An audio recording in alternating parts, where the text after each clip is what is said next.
Blood test में हम ये देखते हैं कि कॉमन टेस्ट सीबीसी होता है। सीबीसी टेस्ट क्या है, इसकी रिपोर्ट में क्या क्या चीज़ें देखी जाती हैं? सीबीसी एक तो बड़ा कॉमन है, सिंपलेस्ट है, ठीक, और मेरा ख्याल है कॉस्ट इफेक्टिव भी है। ठीक है, और बहुत सारी चीज़ों का इसमें पता चलता है। ठीक है, CBC is complete blood count. ठीक, और ब्लड में क्या कुछ होता है, ब्लड में एक तो आरबीसीज होते हैं, रेड ठीक। ब्लड सेल्स, ठीक है, दूसरे डब्ल्यूबीसीज होते हैं, ठीक है, और वाइट ब्लड सेल्स, और एक उनका होता है प्लेटलेट्स।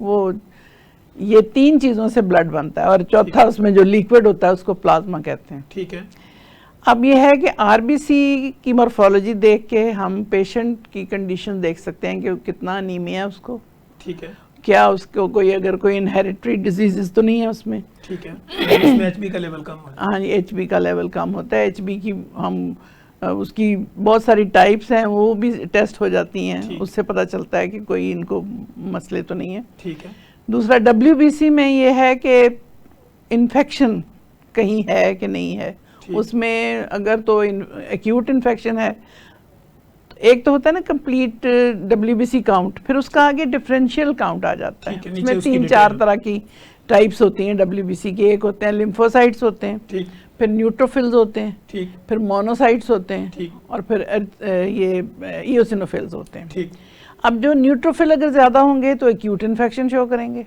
ठीक, अगर लिम्फोसाइट्स ज़्यादा हैं, एज का भी इफेक्ट होता है। बच्चों में लिम्फोसाइट का ज़्यादा होना नॉर्मल है, ठीक है, एडल्ट में लिम्फोसाइट ज़्यादा होना क्रॉनिक इन्फेक्शन शो करता यानी है। वो किसी इन्फेक्शन को शो करता है। हाँ जी, ठीक, तो इसी तरह बच्चों में अगर उलट हो जाए, यानी न्यूट्रोफिल ज़्यादा हो जाए और वो फिर उसका कम हो जाए, तो उसका फिर गड़बड़ है।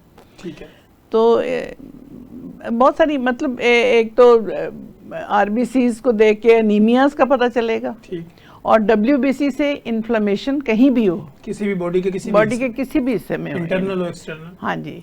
दूसरा कोई ऑटोइम्यून डिजीजेस हैं, ठीक, उसमें पता चलता है। ठीक है, फिर कोई अगर कैंसरस कंडीशंस हैं ब्लड की, जैसे ल्यूकीमियाज हैं, ठीक है, वो पता चलता है। ठीक है, और कहीं यही है इसमें।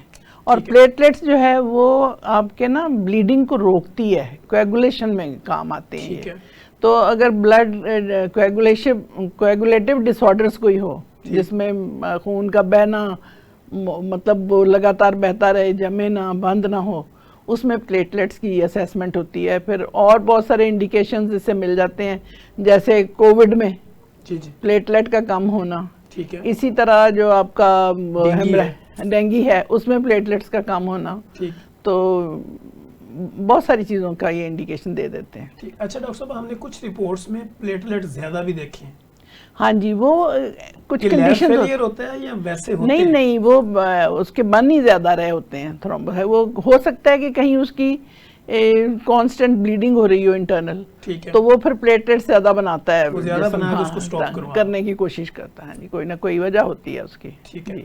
तो डेंगू में डॉक्टर साहब हम जैसे देखते हैं कि कुछ पेशेंट जब रिकवर होते हैं तो उनके प्लेटलेट ऊपर भी जा रहे होते हैं, लेकिन कुछ हमने देखा कि वो बिल्कुल ही लो चले जाते हैं।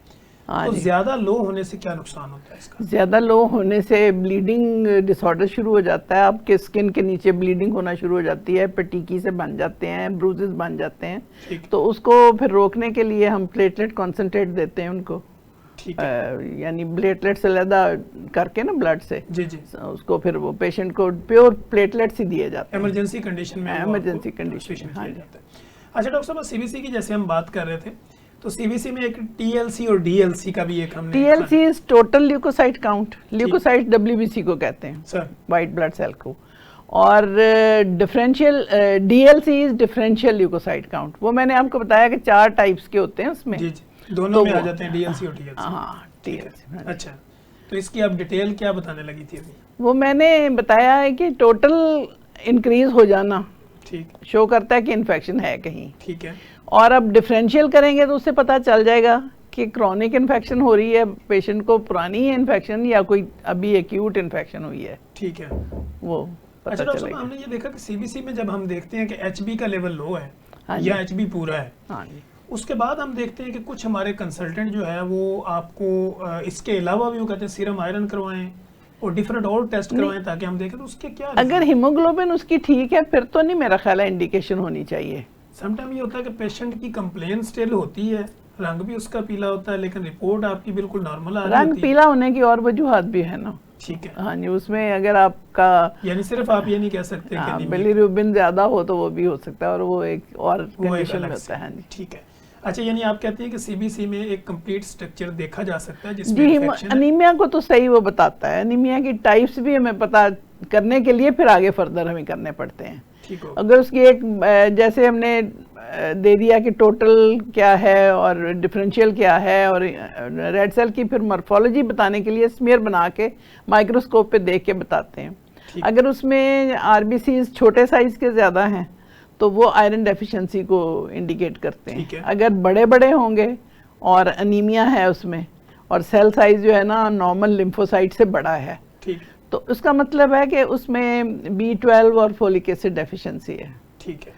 और अगर मिक्स्ड है यानी छोटे भी हैं काफ़ी और बड़े बड़े भी हैं, तो इसका मतलब है कि दोनों टाइप की डेफिशिएंसी हो सकती है। दोनों में डेफिशिएंसी। अच्छा, अब इसमें यह है कि इन्वेस्टिगेशन फर्दर इसको करने के लिए हम इसको कहते हैं कि आप फेरेटिन कराएं।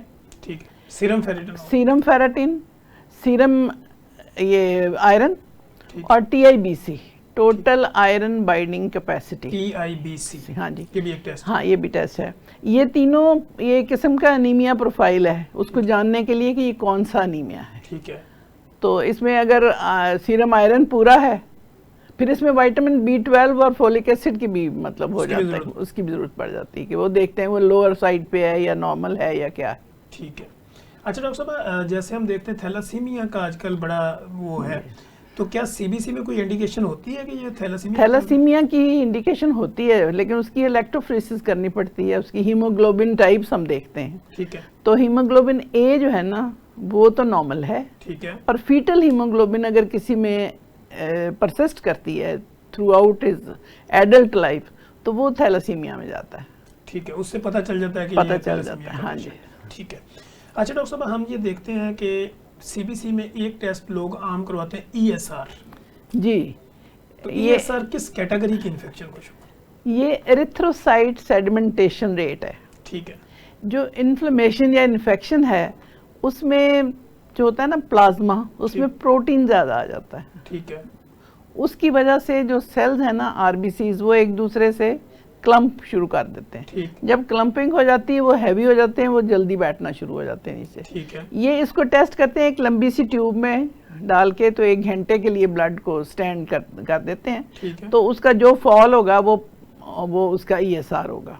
यानी पता चल जाएगा 1 घंटे में कितना ये 1 घंटे में जितना भी है, अगर उसने 10 मिलीमीटर फॉल किया तो 10 है, अगर 60 किया तो 60 है, अगर 100 किया तो 100 है। ठीक हो गया। अच्छा डॉक्टर साहब, इसी से रेलिवेंट जैसे ESR है और एक टेस्ट है CRP। सी रिएक्टिव प्रोटीन। ठीक है, CRP और ESR में फर्क किस तरह और इन्फेक्शन में क्या फर्क है? इन्फेक्शन में दोनों वैसे जो है ना ये तो बताते हैं कि इन्फेक्शन है, ठीक है, ये नहीं बताते कि इन्फेक्शन कहाँ है ठीक है, और कितनी है। ठीक है। ना साइट बताते हैं ना उसकी टाइप बताते हैं, लेकिन इतना इंडिकेशन हो जाता है कि ये इन्फेक्शन है। इन्फेक्शन है। दोनों में फ़र्क ये है कि एक तो जो CRP है वो ज़्यादा सेंसिटिव है, ठीक है, C reactive protein C reactive ज्यादा प्रोटीन, सेंसिटिव। हाँ जी, और वो ज़्यादा एक्यूट इन्फेक्शंस में आता है, ठीक है, एकदम से राइज करता है, और जैसे ही अगर आप वो ट्रीट कर लेते हैं पेशेंट को तो एकदम से फॉल करता है, ठीक है, नीचे भी चला जाएगा। नीचे भी चला जाता है, ठीक जो है। कि ESR के साथ ऐसे नहीं है, वो आराम से राइज करता है और फिर आराम से जाता है, यानी जैसे आता है वैसे ही जाता वैसे ही जाता है। तो इसलिए जब हम ट्रीट कर रहे होते हैं ना पेशेंट को, तो इंडिकेटर के तौर पे CRP इज़ मोर हेल्पफुल, है। ठीक है, और वो थोड़ा सा, लेकिन दूसरा ये कि ये शो करता है एक्यूट इन्फेक्शन को। ठीक है, ये ESR जो है ना वो ज़्यादा राइज करता है क्रॉनिक इन्फेक्शंस में, क्योंकि उसने आराम से राइज होना है, तो क्रॉनिक भी देर से चल रही होती है तो साथ साथ वो राइज होकर ज़्यादा हो चल जाता रहा है। होता हाँ है। जी, और CRP अचानक से आता है, जब इन्फेक्शन आएगी वो एकदम से राइज करेगा, ठीक है। इन्फेक्शन ट्रीट जाएगी, करेंगे तो वो अगले दिन ठीक आप कर देते हैं, अगले दिन आपका CRP नीचे आ जाएगा।